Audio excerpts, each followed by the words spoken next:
Amém. Estamos chegando ao final do ano, né? Nada melhor do que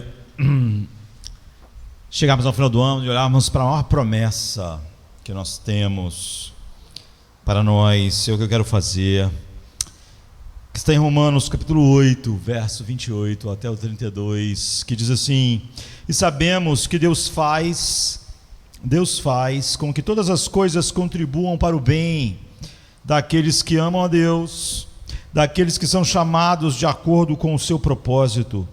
Pois aqueles que ele conheceu de antemão, também os predestinou a se tornarem conforme a imagem do seu Filho, a fim de que ele seja o primogênito entre muitos irmãos. E aqueles que ele predestinou, ele também chamou. E a esses que chamou, ele também justificou. E aqueles que justificou, também glorificou. O que então devemos dizer sobre essas coisas? Se Deus é por nós, quem será contra nós? Aquele que não poupou o seu próprio Filho, antes o entregou por todos nós, como não nos dará também com ele todas as coisas? Pai, nós amamos a Tua palavra. Ela é o pão, Senhor Pai, que nos alimenta. Não, Senhor Pai, agora, mas o pão que nos alimenta para sempre. Ela é a nossa vida. É a revelação de quem Tu és, Senhor Pai, na face do Teu Filho amado, que o Espírito Santo tem estampado em nossos corações.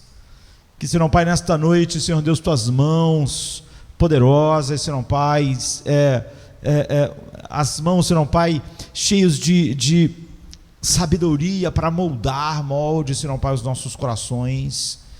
Encha ele mais de deleite, tire, Senhor Pai, tire toda ingratidão, Senhor Pai, que cada um de nós possa, ao olharmos para a verdade, Senhor Deus, revelada na Tua palavra, ó Deus, nos alegrarmos em toda e qualquer situação, porque Tu está operando todas as coisas para o nosso bem, ó Deus, não durante 60 anos, 70 anos, mas para toda a eternidade. Que nós possamos ser ousados, Senhor Pai, como um leão, ao pregar, Senhor Deus, Cristo ao mundo, e independente da reação do mundo, que nós sejamos, Senhor Pai, mansos como um cordeiro, para fazermos a Tua vontade, Senhor Pai, e seguirmos o nosso amado, ó Deus, levando o seu vitupério, ó Deus, carregando a sua vergonha fora do arraial.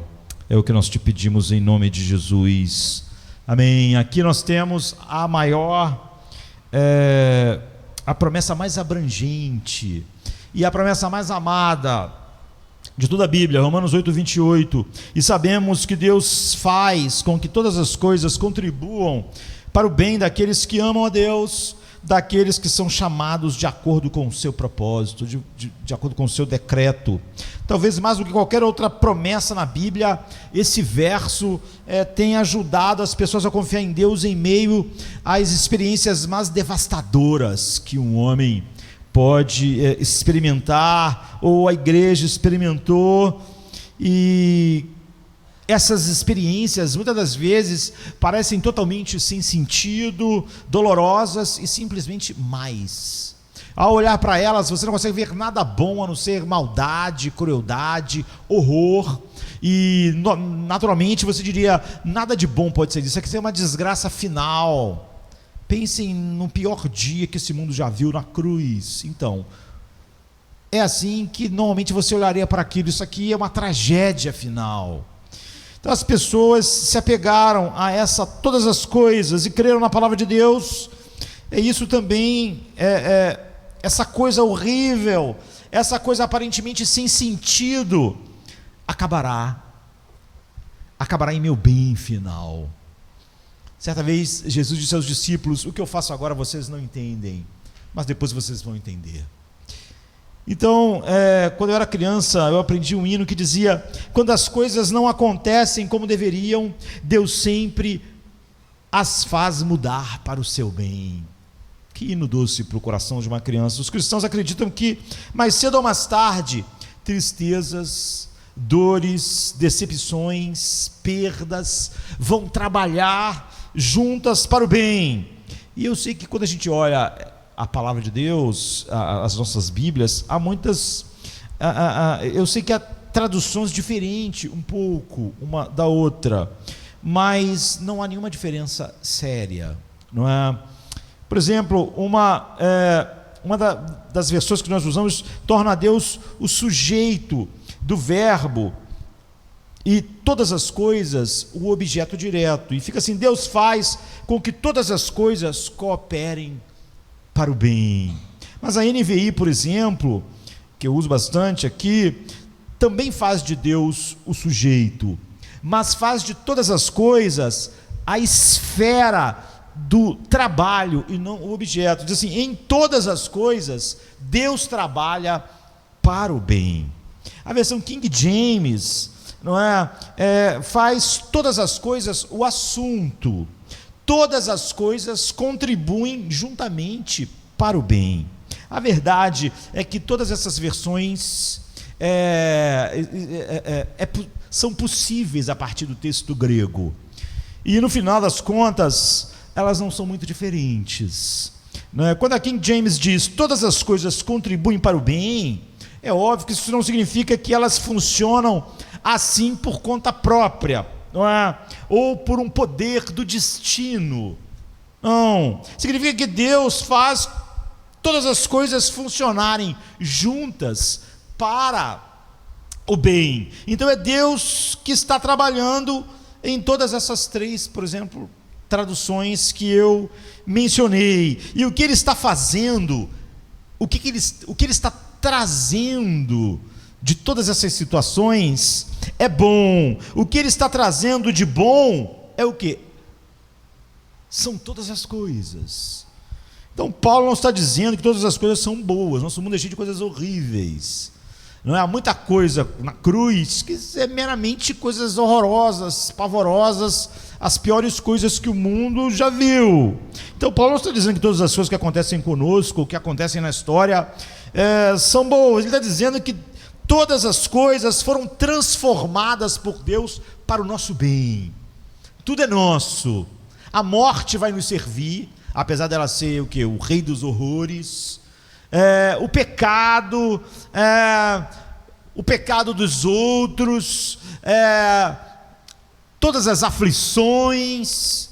Você pode pensar assim: como o pecado dos outros pode, o pecado de Pilatos mandou matar Jesus, o pecado é enorme, mas esse pecado eu vou cantar para sempre, porque esse pecado, para determinadas pessoas, foi operado para o bem.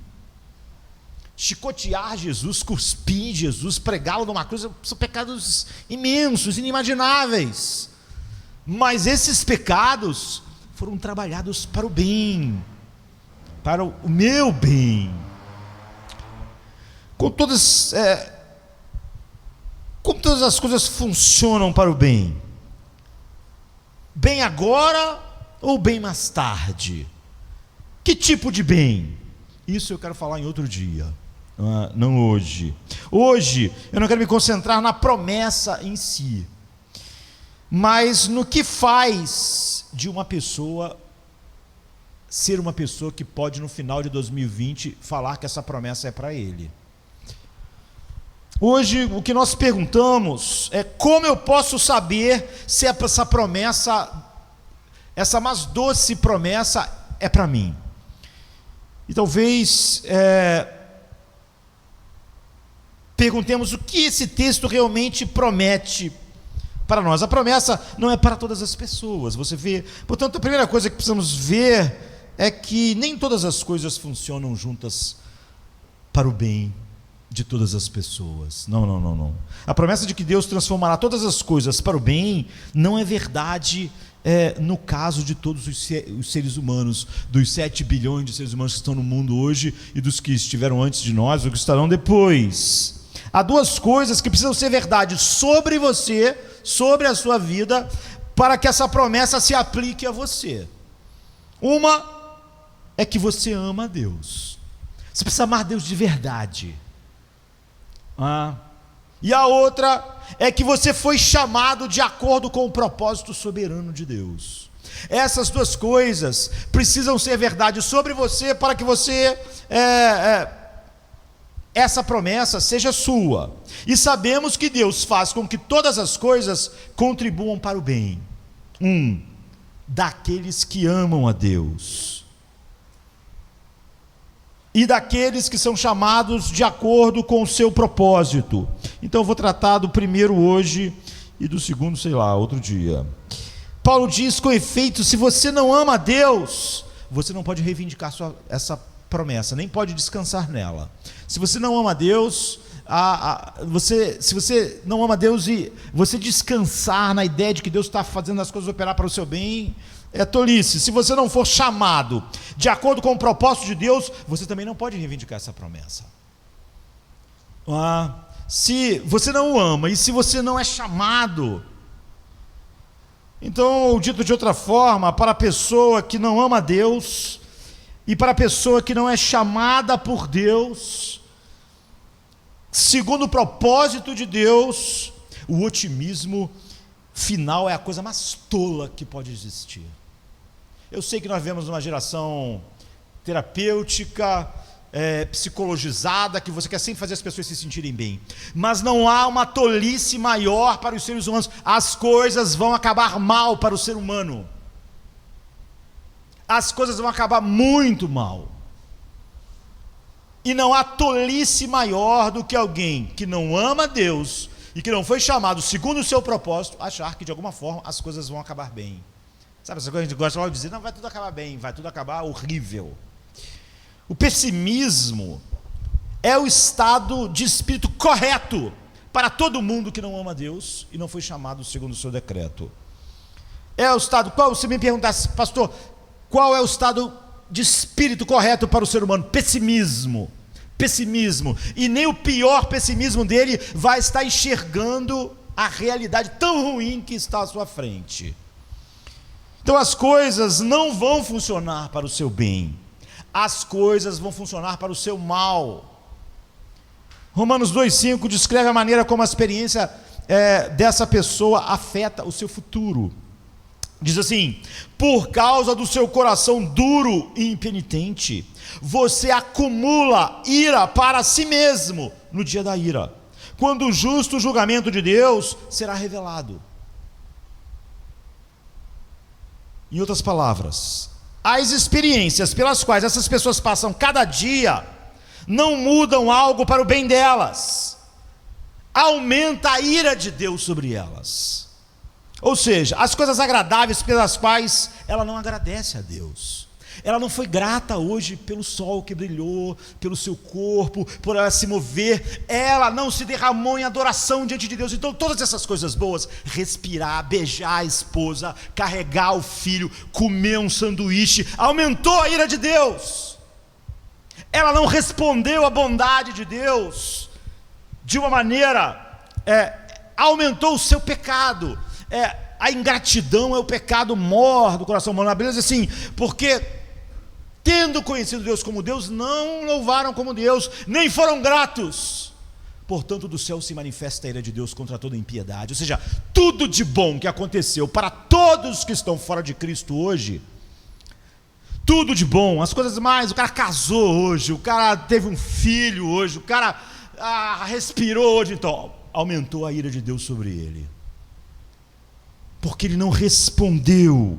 Então as coisas agradáveis pelas quais ele não agradece a Deus, as coisas agradáveis, o dinheiro que ele recebeu, então, mas ele não fez isso meio de adoração a Deus. Ele recebeu, saiu com os amigos, foi bom, não foi? Mas ele não fez disso meio de adoração a Deus. Isso vai condenar ele um dia.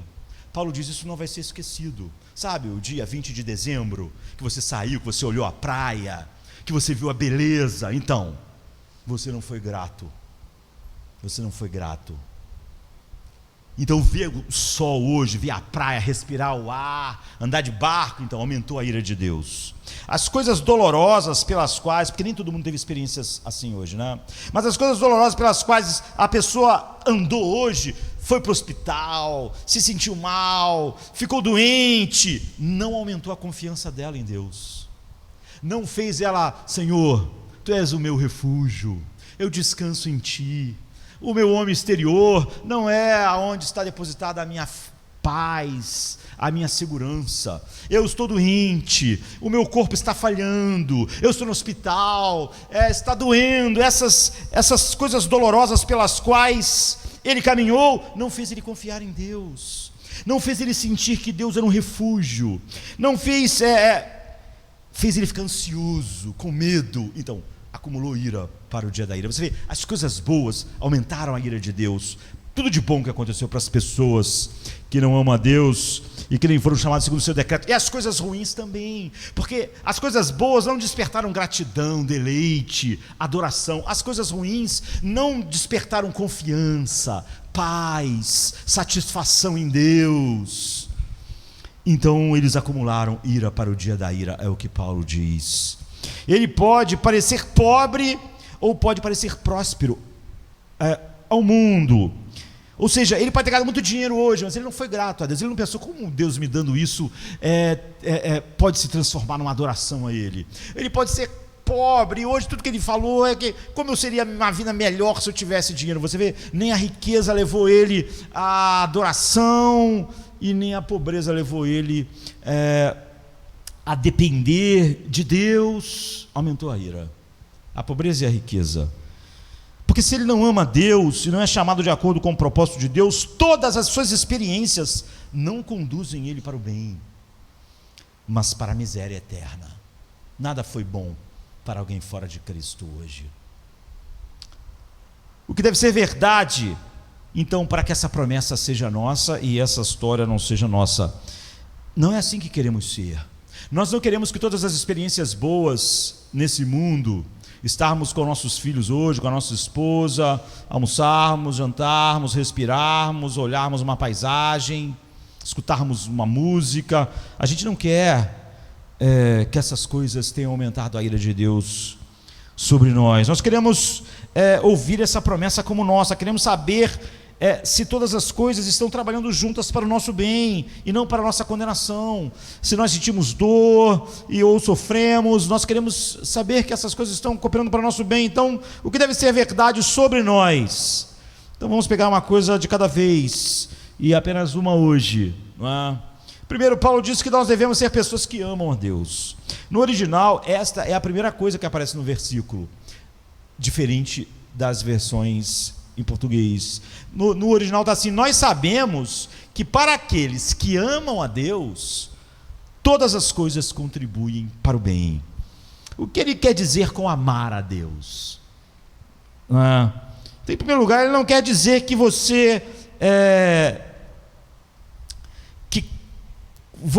abandona Deus se você tem uma experiência ruim, ou quando você está amando a Deus, isso se transforma para o seu bem ou ruim, dependendo de o quanto você ama ou não a Deus naquele instante. Ou seja, o que a Paulo está dizendo é o seguinte: não é que num dia que você está amando pouco a Deus, as coisas contribuem para o teu mal, e no dia que você está amando muito a Deus, as coisas contribuem para o seu bem, de tal maneira que algumas coisas ou alguns dias estão contribuindo para o seu bem, mas tem coisas que acontecem na sua vida porque o seu amor não estava ali no lugar certo, então aquilo está contribuindo para o seu mal, contribuindo para o seu bem, e algumas coisas na vida contribuem para o bem, outras para o mal, dependendo de como você esteja. Nós sabemos que ele não quer dizer isso porque ele esclareceu: aqueles que amam a Deus, com a descrição final do versículo, aqueles que são chamados segundo o seu propósito, o propósito de Deus. Esse chamado, sobre o qual nós falaremos outro dia, não é algo que acontece continuamente. O chamado de Deus é uma coisa única, definitiva. Os que dantes, é o que vem antes do texto que nós estávamos lendo, os que dantes conheceu, a esses predestinou, e os que predestinou, a esses chamou. Então é uma obra eficaz e definitiva de Deus me chamar. É por isso que a corrente de ouro continua, né? Os que dantes conheceu, esses predestinou, os que predestinou, esses chamou, os que chamou, justificou. Então, esse chamar é um chamar da morte para a vida, é um chamar das trevas para a sua maravilhosa luz, é no chamar do poder de Satanás, Paulo diz, para Deus, é nos tirar do império das trevas e nos levar para o reino do Filho do seu amor, é nos chamar da inimizade contra Deus para amar a Deus, é nos chamar de uma mente que é inimiga de Deus para uma mente que é cativa à verdade de Deus. Então o chamado para o amor e a fé é o chamado de uma vez por todas. Ele nunca se repete. É o chamado soberano de Deus, segundo o seu decreto. Assim, o amor de Deus é a marca da pessoa que foi verdadeiramente chamada, o tempo todo. Uma pessoa que foi chamada por Deus, ele ama a Deus. E o fato dele amar a Deus não tem nada a ver com o dia, com os acontecimentos, com como as coisas estão indo. O amor dele tem a ver com o chamado de Deus.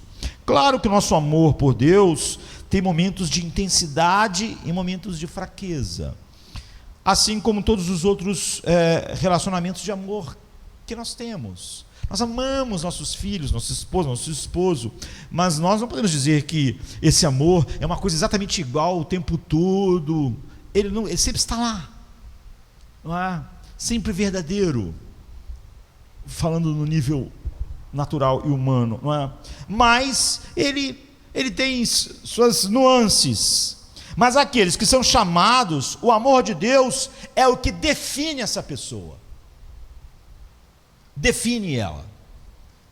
Ele não existe sem esse amor.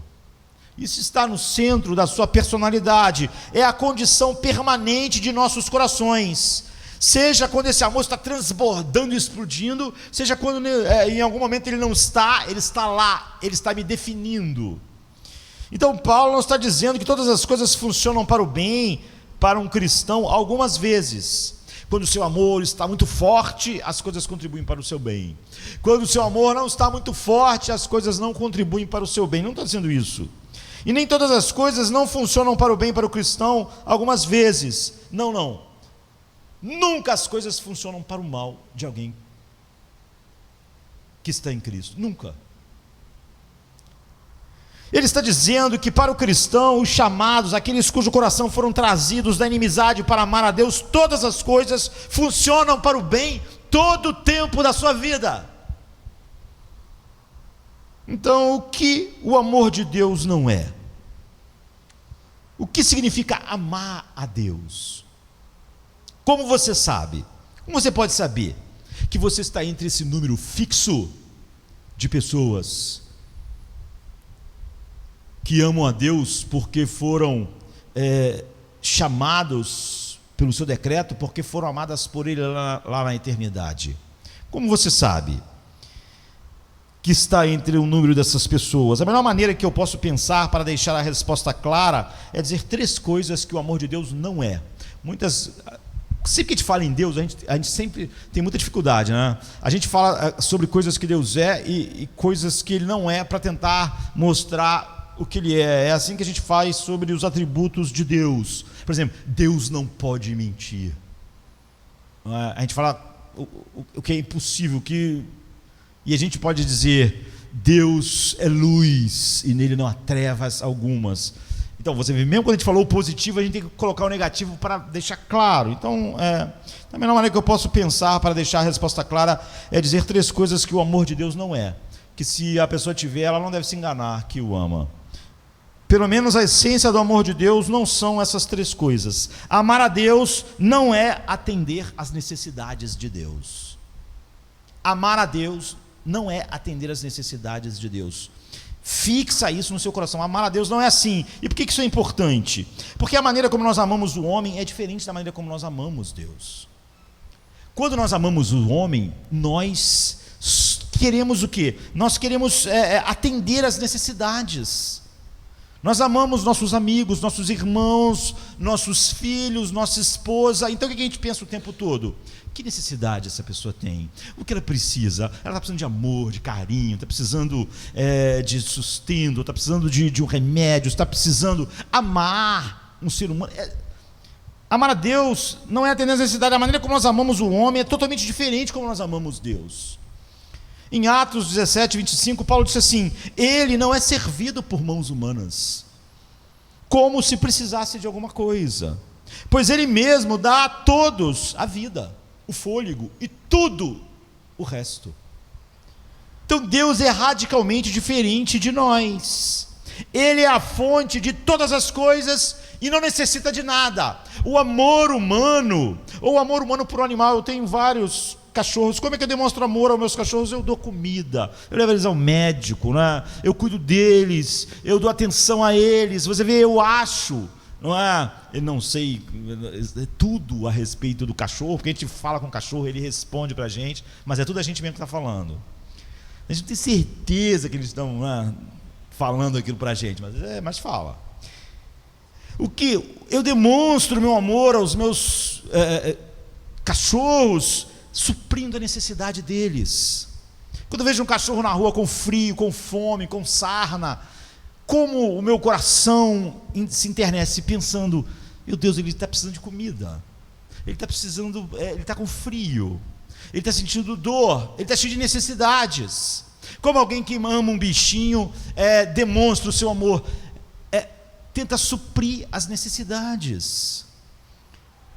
Mas Deus é radicalmente diferente. Ele é a fonte de todas as coisas, ele não tem nenhuma necessidade, ele não pode ser ajudado, não pode ser melhorado, ele não tem nenhum defeito para ser revertido, ele não tem deficiências existenciais, sentimentais, ele não precisa de algo que venha de fora para ele se sentir valorizado, ele não precisa de nada, ele não é servido por mãos humanas, ele não tem necessidades. Portanto, você vê que a maneira como nós demonstramos amor aos outros seres humanos, ou a animais, ou qualquer coisa, é suprindo necessidades, é se dando assim, suprindo, mas não Deus. Nós não podemos amar Deus suprindo nenhuma necessidade dele. Por quê? Ele não tem nenhuma. Não é porque ele tem, porque às vezes você não pode suprir a necessidade de alguém, porque a necessidade da pessoa está além da sua capacidade de ajudar. Mas não é por isso que nós não podemos suprir a necessidade de Deus. É porque Deus não tem necessidade, não falta nada, ele não tem nenhuma. Portanto, a essência do nosso amor por ele deve ser uma experiência de recepção. E eu considero a alegria como essencialmente receber o prazer do objeto do nosso deleite. Então você só pode amar a Deus recebendo. É por isso que se dá um deleite no meu coração, uma alegria em tudo que ele é. Eu não amo a Deus, porque eu não posso dar nada a ele. Eu posso receber, e isso explode em afeições em meu coração, que me faz cheio de alegria, cheio de paz. Não faz ele ter paz e alegria, me enche de glória, mas não dá glória a ele de fato. A glória que nós damos a Deus é só declarativa. Isso leva à segunda coisa que o amor de Deus não é. Amar a Deus não é, em sua essência, um amor pelos seus dons. E eu nem estou falando aqui do dom da comida, do ar, não.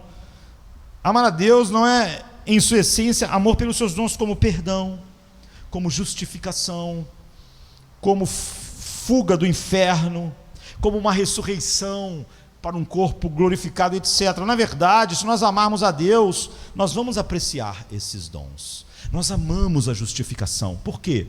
Porque ela nos dá Deus. Sem ela, eu estou debaixo da ira dele. Você vê, eu não amo a justificação por uma razão, é por causa dele. Eu amo a expiação e a propiciação, porque sem essas coisas eu não teria Deus. Na verdade, se nós amarmos a Deus, nós vamos apreciar esses dons e seremos gratos, porque nós não teríamos Deus sem eles. Mas amar a Deus é valorizar o próprio Deus. Essas coisas só são valorizadas por causa dele. Amar o próprio Deus que é revelado em seus dons, e valorizar o próprio Deus além de todos os dons.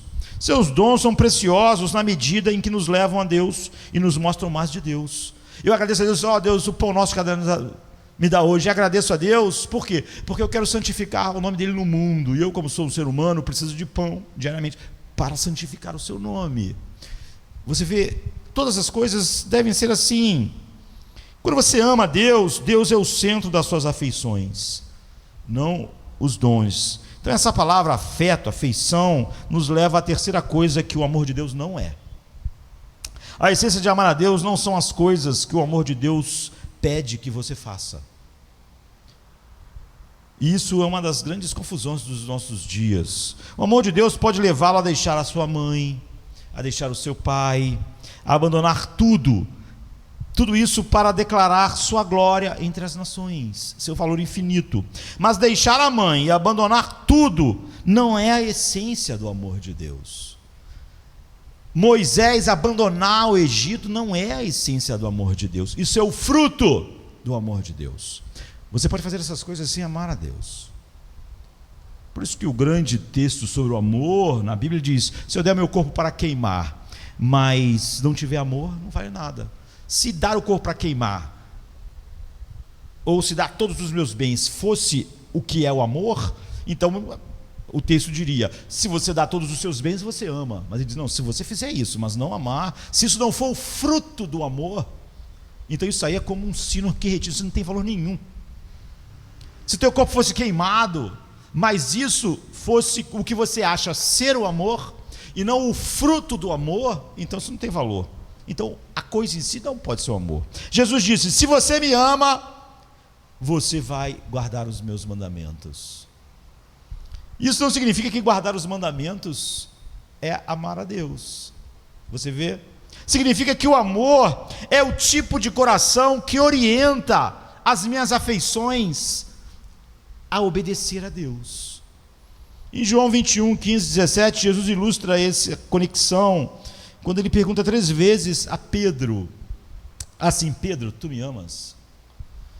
E Jesus não diz, Pedro responde: sim, Senhor.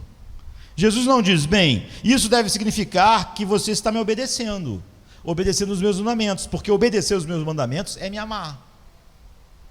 Não, ele disse: alimente as minhas ovelhas. Em outras palavras, se você me ama, então, como fruto desse amor, obedeça. Em outras, ame o meu rebanho e alimente, porque isso é fruto de me amar. Isso não é me amar. Cuidar das ovelhas não é me amar. Mas se você me ama, o fruto desse amor vai ser você amar a igreja. Apacentar as ovelhas é fruto do amor a Cristo, não o amor a Cristo. Em outras palavras, o que eu estou dizendo é que o amor a Deus é uma questão de estima do coração a Deus antes de produzir qualquer coisa. Não produziu nada. O amor a Deus é uma estima do coração, é algo interno e envolve emoções espirituais. Não é em essência uma escolha deliberada, uma ação, algo que eu faço. É assim como o reflexo do coração, as perfeições de Deus reveladas em Cristo. O coração reflete isso, essas perfeições. Isso é amor. Se você equiparar as ações de amor à essência do amor, você produz hipócritas. Quando você diz para alguém assim: não, o importante é você fazer as coisas. Pessoas que imitam as ações e afirmam amar a Deus quando seus corações estão longe dele. Se você equiparar o amor a Deus com o amor às suas dádivas, você produz também hipócritas. Pessoas que ficam muito contentes por se sentirem perdoadas e declaradas justas, libertas do inferno e destinadas ao céu, mas não têm prazer em Deus. Elas não amam a Deus. Elas não querem ter sentimentos de culpa ou a sensação de que vão para o inferno quando morrem. Então você vê, Deus diz: esse povo me louva com os lábios. Aquilo devia ser fruto e não a própria coisa, mas o coração deles está longe de mim. Você vê, louvor a Deus é maravilhoso se for o fruto de um amor, de um coração capturado. Louvar a Deus não é amor. Louvar deve ser o fruto do amor. Então ele diz: esse povo, ele me louva com os lábios, mas o fato é que esse louvor não é fruto do amor. Eles não têm uma estima pelo que eu sou. Então, se você equiparar o amor de Deus com o amor às suas dádivas, você produz hipócritas também, pessoas que ficam contentes com o que ele faz. Então, o que o amor de Deus é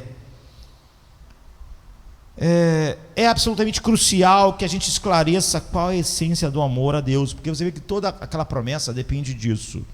Então deixe-me entender os tipos de palavras que acho que nos ajudarão a saber se amamos a Deus. Amar a Deus é desejar o próprio Deus, além de qualquer dom, de todos os seus dons.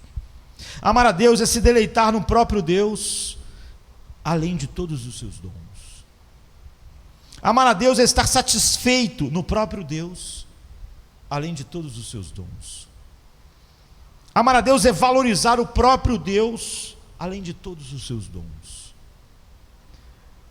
Amar a Deus é saborear o próprio Deus, além de todos os seus dons. Então, amar a Deus é valorizar, reverenciar, admirar a Deus, além de todos os seus dons, os dons mais espirituais que você possa imaginar. Todas essas palavras buscam aquela resposta essencial do coração à revelação da glória de Deus, que é perfeita em Cristo, por meio do Evangelho. É um reflexo alegre do coração, uma resposta por tudo que Deus é para nós em Cristo. E eu quero encerrar dizendo que você deve fugir de um efeito estranho que pode acontecer aqui em Romanos 8:28. Agora, quando você olha para tudo que nós vimos, você ama a Deus dessa maneira. Essa é a única forma de estarmos incluídos naquela promessa. Todas as coisas cooperam para o bem daqueles que amam a Deus, daqueles que foram chamados segundo o seu decreto. Nós vimos como tudo coopera para o mal, coisas boas e ruins para quem não ama a Deus, não está em Cristo. Então deixe-me ajudá-lo aqui no final, amá-lo explodindo, detonando um certo efeito estranho que Romanos 8:28 tem sobre algumas pessoas. Então suponha que você cumpra essa promessa em Romanos 8:28, mas lá no fundo você se sinta excluído. Você diz assim: essa promessa deve ser verdadeira para mim, para que eu possa amar a Deus em resposta. É o que algumas pessoas dizem. Se essa promessa for verdadeira para mim, então em resposta a isso eu vou amar a Deus. Mas você vê que isso não funciona, porque as promessas não podem ser verdadeiras para você se você não ama a Deus. Você não pode dizer assim: se essa promessa for para mim, então eu vou amar a Deus. Se essa promessa não for, então eu não vou amar. Mas a promessa só pode ser verdadeira se você ama. Você não pode amar porque a promessa é para você. Todas as coisas cooperam para o bem para aqueles que amam a Deus. Não diz que se todas as coisas cooperam para o seu bem, então como resposta ao fato de tudo cooperar para o seu bem, você vai amar Ele, porque Ele está fazendo tudo para o seu bem. Não é isso que diz. A promessa deve ser verdadeira para mim, você diz, para que eu possa amar a Deus. Devo amar a Deus para que a promessa seja verdadeira. É uma armadilha, não é? De muitas pessoas que pensam que o amor de Deus é essencialmente uma gratidão pelas suas bênçãos. Eu amarei a Deus quando Ele me tratar bem o suficiente. Deus não tem feito o suficiente para mim. Por que eu não amo a Deus de uma maneira... Por que eu não tenho uma alegria indizível e cheia de glória? Porque Ele não tem me tratado tão bem nesse mundo. Se Deus tivesse me dado aquele casamento, tivesse feito aquilo, papai não tivesse morrido, mamãe não tivesse acontecido aquilo, quando eu fosse criança não tivesse acontecido aquilo outro, eu amaria a Deus muito. Mas eu não amo Deus muito porque Deus não me tratou muito bem. Porque essas pessoas, elas acham que o amor a Deus essencialmente é uma gratidão por suas bênçãos. E ela então diz: amarei a Deus quando Ele me tratar bem o suficiente, porque dizem, o amor a Deus é essencialmente uma resposta ao recebimento dos seus dons. Então não há como escapar dessa armadilha, se você se agarrar ao significado errado do amor de Deus. A promessa deve ser verdadeira para mim, para que eu possa amar a Deus em resposta. No entanto, eu devo amar a Deus para que a promessa seja verdadeira. E a fuga de um jogo de palavras que acaba sendo uma mera desculpa é você realmente ter olhos para olhar primeiro através da promessa feita ao próprio Deus, antes que Ele aplique a promessa a você, e contemplar o próprio Deus em e através da promessa. Veja primeiro tudo o que ele fez na história para se revelar. Olhe especialmente para Jesus Cristo e a glória que ele tinha antes de vir. A glória eterna. E olhe para a glória da sua vinda sacrificial e sua servidão e sofrimento. Olhe para isso. Veja a misericórdia e a ira e a justiça de Deus mesclada na cruz por homens totalmente indignos e pecadores. Veja o poder e a justiça de Deus ao ressuscitar Cristo dos mortos, porque a morte, apesar de ele carregar aquela multidão incontável de pecados, ela não tinha nenhum direito sobre ele. Veja a fidelidade, a nova aliança e o cumprimento da promessa que derrama o Espírito Santo como ele disse que enviaria. Veja o triunfo da graça de Deus para transformar quem era totalmente hostil, como nós nascemos, que negligenciavam Deus totalmente, em humildes amantes de Deus. Olhe para Deus de todas as maneiras, eu digo, e eis o Deus para o qual você foi criado. Contemple a realização de todos os seus desejos. Contemple Ele como isso, contemple Ele como o tesouro mais gratificante que existe. Então, quando você vê sua glória e seu valor, e quando você o valoriza, então a promessa é sua. Todas as coisas irão contribuir para o seu bem, porque você ama a Deus. E se você me disser, pastor, eu não estou com vontade de olhar para Deus, pode ser que alguém aqui, essa noite, diga isso em sua mente: eu só quero ir para casa assistir televisão, eu só quero sair daqui para comer uma pizza, eu só quero estar com os meus amigos, eu só quero comer e trabalhar na minha casa, eu não sinto vontade de olhar para Deus. Aí se eu respondo, se houver algum resquício de temor por você ser assim, se houver algum fiapo de desejo, de desejar, ó pecador em perigo, use esse fiapo que você tiver para orar pela promessa de Deus, que está em Deuteronômio 30, verso 6. E o Senhor Deus circuncidará o teu coração e o coração da tua descendência, para amares o Senhor teu Deus com todo o teu coração e com toda a tua alma. Se alguém sente temor verdadeiro, ainda que seja um fiapo de temor, por não enxergar um coração assim, é a essa promessa que ele deve se agarrar em lágrimas e oração diante de Deus. Não há nada de extraordinário que você pudesse ver para que essa promessa seja cumprida. O capítulo anterior, Moisés diz assim: chamou Moisés a todo Israel e disse-lhes: tendes visto tudo quanto o Senhor fez perante vossos olhos na terra do Egito, a Faraó e a todos os seus servos e a toda a sua terra, vocês viram as maiores coisas e grandes provas que os teus olhos têm visto, aqueles sinais e grandes maravilhas, porém não vos tem dado o Senhor um coração para entender, nem olhos para ver, nem ouvidos para ouvir, até o dia de hoje. Então, essa promessa são só para as pessoas que amam a Deus e que, por causa do seu decreto, foram chamadas por Ele.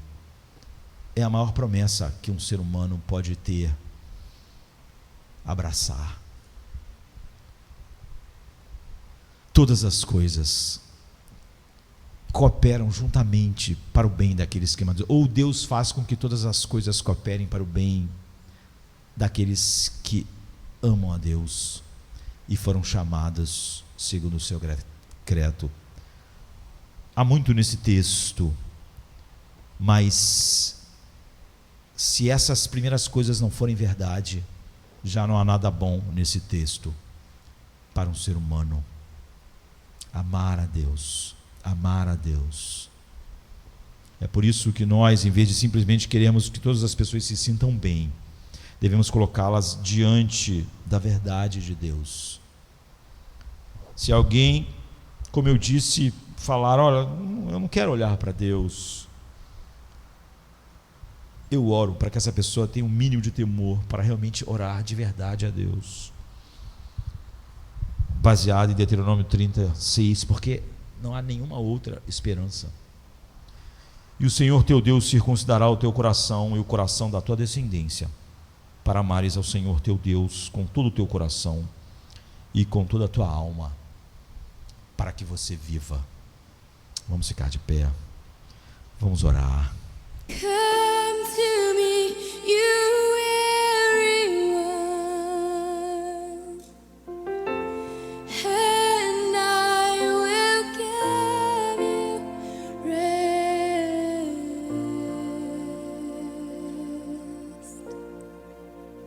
I will give you rest. Come to me, you weary ones, and I will give you rest.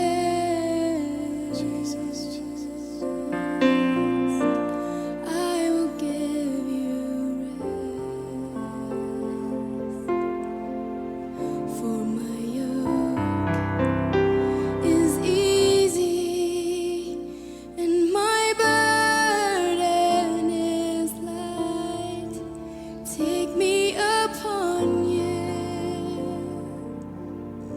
and I will give you rest.